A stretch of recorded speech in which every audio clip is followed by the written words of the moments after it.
ஏக இறைவனின் சாந்தியும் சமாதானமும் இங்கே அனைவர் மீதும் உண்டாகட்டும். அதாவது முஸ்லீம்கள் சிறுபான்மையினர் என்று சொன்னால் செருப்பால் அடிப்பேன்னு சொல்கிறீங்க. 2019 தேர்தலில் 5 வேட்பாளர்கள் தான் முஸ்லீம் வேட்பாளர்கள். அது 2024 குறைச்சி 3 ஆக்கிட்டீங்க. அது அப்போ முஸ்லீம்கள் நாம் தமிழர் கட்சியில் சிறுபான்மையர் ஆக்கப்படுறாங்களா? இல்லையே, 3 வேட்பாளர் இல்லையே. நம்ம எத்தனை முதல்ல 5 வேட்பாளர்கள் 40 தொகுதியில் 5 வேட்பாளர் கொடுத்தோம். மறுபடியும் அதே 5 வேட்பாளர் கொடுத்தோம், குறைக்கல.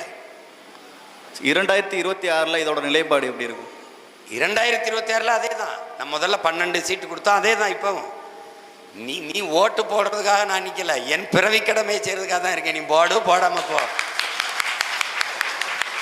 இப்போ கூட நான் உங்களுக்கு ஒன்று சொல்கிறேங்களுங்க. இப்போ எல்லாரும் கவனிச்சுக்கிறீங்க. என் தங்கச்சி அனீஸ் இருக்கால, இல்லை என் தம்பி இருக்கால, ஒரு தம்பி இருக்கான்னு வச்சுங்க. இப்போ மதுரையில் ராமநாதபுரத்தில் சிவகங்கையில் ஏதாவது ஒரு இடத்துல நான் ஒரு இஸ்லாமிய தம்பியோ தங்கையோ நிறுத்துறேன்னா ரொம்ப தவிர்க்க முடியாத 1-2 இடத்துல தான் ஆண் வேட்பாளர்களை நிறுத்திருக்கேன். அதிகப்படியாக எங்களுடைய இது ஒடுக்கப்பட்ட வீழ்த்தப்பட்ட சமூகங்களிலிருந்து மேலெழுகிற குரல் பெண்ணின் குரலாக இருக்கணும். உரிமைக்காக ஒலிக்கிற குரல்னு எங்களுடைய கோட்பாடு. அது நீங்கள் ஒரு வீடு இடிக்கப்படும் போது முதல்ல யார் கதறி அழுவா? தாய். ஒரு நாடு அழிக்கப்படும் போது முதல்ல யார் அழுவா? பெண். உங்களுக்கு நியூசிலாந்தினுடைய ஆதி பழங்குடி மக்களினுடைய பிரதிநிதியாக ஒரு பெண் பாராளுமன்றத்தில் பேசும்போது அது எவ்வளோ தூரம் வீச்சை தந்ததுன்னு உங்களுக்கு தெரியும். அதனால் தாழ்த்தப்பட்ட ஒடுக்கப்பட்ட பிற்படுத்தப்பட்ட மக்களின் உரிமைக்கு எழுகிற குரல் பெண்ணாக இருக்கணும்னு. அதில் இங்கே பாருங்க, இப்போ ஒரு இடத்துல இப்போ மதுரையில் ஒரு தொகுதியில் தெற்கில் நான் இஸ்லாமிய ஒரு தம்பியை நிறுத்துறேன், ஒரு தங்கச்சி நிறுத்துறேன்னா இஸ்லாமிய மக்களின் வாக்கு எனக்கு போடுவாங்கன்னு இல்லை. அங்கே எல்லாரும் இஸ்லாமியரை தான் போடுவான்.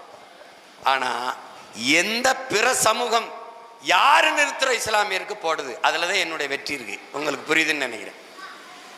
கருணாநிதி மகன் ஸ்டாலின் நிறுத்துகிற இஸ்லாமியரோட நிற்க போறியா, பிரபாகரன் மகன் சீமான் நிறுத்துகிற இஸ்லாமியரோட நிற்க போறியாங்கிறதா மற்ற சமூகங்களுக்கு முன்பு.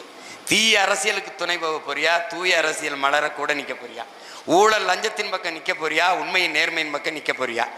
நீ உன் பிள்ளையை வாழ்றதுக்கு வீட்டை கட்டி வச்சுட்டு போகணும்னு நினைக்கிற, நான் வாழ்றதுக்கு நாட்டை வச்சுட்டு போகணும்னு நினைக்கிறேன். நீ கார் வச்சுட்டு போகணும்னு நினைக்கிற, காசு வச்சுட்டு போகணும்னு நினைக்கிற, நான் சுவாசிக்க நல்ல காற்றை வச்சுட்டு போகணும்னு நினைக்கிறேன். நீ இப்போ இதை யார் பக்கம் நிற்க போறாங்கிறதான் கேள்வி. அதனால வாக்கை குறி வச்சு நான் இந்த பயணத்தை தொடங்கலை. என் மக்களின் வாழ்க்கையை கவனத்தில் வச்சுட்டு தான் நடக்கிறேன். அதே தான். எங்கே உங்களுக்கு தவறான புள்ளி விவரத்தை யாராவது கொடுத்துருக்காங்க? 3 கொடுத்தாருன்னு. 2021 12 சீட்டுகள் கட்சியின் மூலியமாக கொடுக்கப்பட்டது. உங்கள் தகவலுக்காக 2021 12 சீட்டு கொடுத்துருக்கோம். 12 சீட்டு கொடுத்துருக்கோம் அவர்கள் தகவலுக்காக. நன்றி. ஓட்டு போடலைன்னா கோச்சுக்கு மாற்றி சீட்டு கொடுக்கறதுக்கு திராவிட கட்சி ஒன்றும் இல்லது. நீ அண்ணன்ட்ட கேட்குற 12 சீட்டு கொடுத்த அண்ணன்ட்ட கேட்குற, எல்லா இஸ்லாமிய ஒரு சின்ன தூண்டில் போட்டு புழுவை மாட்டி மொத்தம் பெரிய மீனை பிடிக்கிற மாதிரி ஒரே 20 சீட்டு, மொத்தம் 40 சீட்டில் நம்ம 5 சீட்டு கொடுத்தோம் பாராளுமன்றத்துக்கு. 5 இஸ்லாமியருக்கு கொடுத்தோம். அவரை எடுத்துக்கிறங்க, திமுக எடுத்துக்கிற 40 சீட்டில் எத்தனை சீட்டு இஸ்லாமியருக்கு? ஒரு சீட்டும் திமுகலேருந்து கொடுக்கல. கூட்டணிக்கு இந்திய யூனியன் முஸ்லீம் லீக்கு. நல்லா விளங்கிக்கிறியா? அது இல்லை அவருக்கு விளங்குதான். அந்த ஒரு சீட்டும் நவாஸ்கனி இருக்காங்கல்ல, அவர் திமுக உறுப்பினர். திமுகவுக்கு சீட்டு கொடுத்து அது இந்திய யூனியன் முஸ்லீம் லீக்கு கொடுத்த மாதிரி காட்டி உதயசூரியன் அதானே ஒரு சீட்டை போட்டு மொத்த ஓட்டையும் வாங்கிட்டு போன பெருந்தகை அவர் தான். இதுக்கு எப்படி உதாரணம் சொல்றது? ஒன்றும் இல்லை, வக்பு வாரிய சட்டம் அந்த சொத்து பிரிக்கிறதுக்கு நீங்க பேசுங்கன்னு என்கிட்ட சொல்றாப்புல அவரு.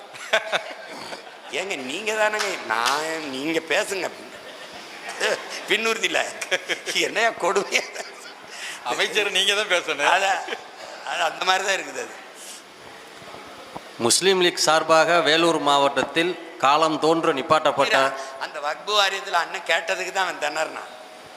அப்போ இந்த அறநிலைத்துறையில் ஒரு 2 அது சரிபார்க்க 2 இஸ்லாமியரை பதவியில் அமைத்தி ஆனவன தான் திணறிட்டான். புரியுதுன்னு நினைக்கிறேன்.